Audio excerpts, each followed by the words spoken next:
இயேசு கிறிஸ்துவின் இன்ப இனிய நாமத்தில் வாழ்த்துகிறோம். இன்றைய வேத வசனம்: நீங்கள் எனக்கு தீமை செய்ய நினைத்தீர்கள், தேவனோ இப்பொழுது நடந்து வருகிறபடியே வெகு ஜனங்களை உயிரோடே காக்கும்படிக்கு அதை நன்மையாக முடிய பண்ணினார். ஆதியாகமம் 50ஆம் அதிகாரம் 20ஆம் வசனம்.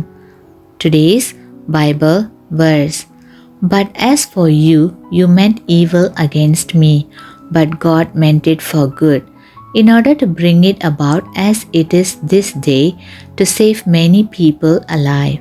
Genesis chapter 50 verse 20. யோசேப்பு தன்னுடைய வாழ்க்கையில் பல சோதனைகளை கடக்க வேண்டி இருந்தது. வாலிப வயதில் அவர் மீது பொறாமைப்பட்ட சகோதரர்களால் அடிமையாக விற்கப்பட்டார். பின்னர் தான் செய்யாத குற்றத்திற்காக சிறையில் அடைக்கப்பட்டார்.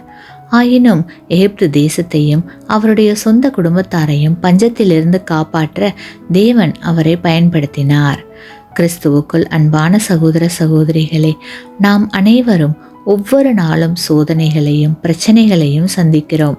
ஆனால் யோசேப்பின் வாழ்க்கையில் ஆழமான தாக்கத்தை ஏற்படுத்த தேவன் உதவியது போல நமக்கும் உதவி செய்து நம்மை பயன்படுத்த அவரால் கூடும். நம்முடைய உதவிக்காகவும் வழிகாட்டுதலுக்காகவும் எப்போதும் தேவனை சார்ந்து கொள்வோம். ஏனெனில் தேவன் எப்போதும் நம்மை பார்த்து கொண்டிருக்கிறார், கேட்டுக்கொண்டிருக்கிறார். ஆமேன். நீங்கள் பெற்ற இந்த ஆசீர்வாதத்தை மற்றவர்களோடு பகிர்ந்து கொள்ளுங்கள்.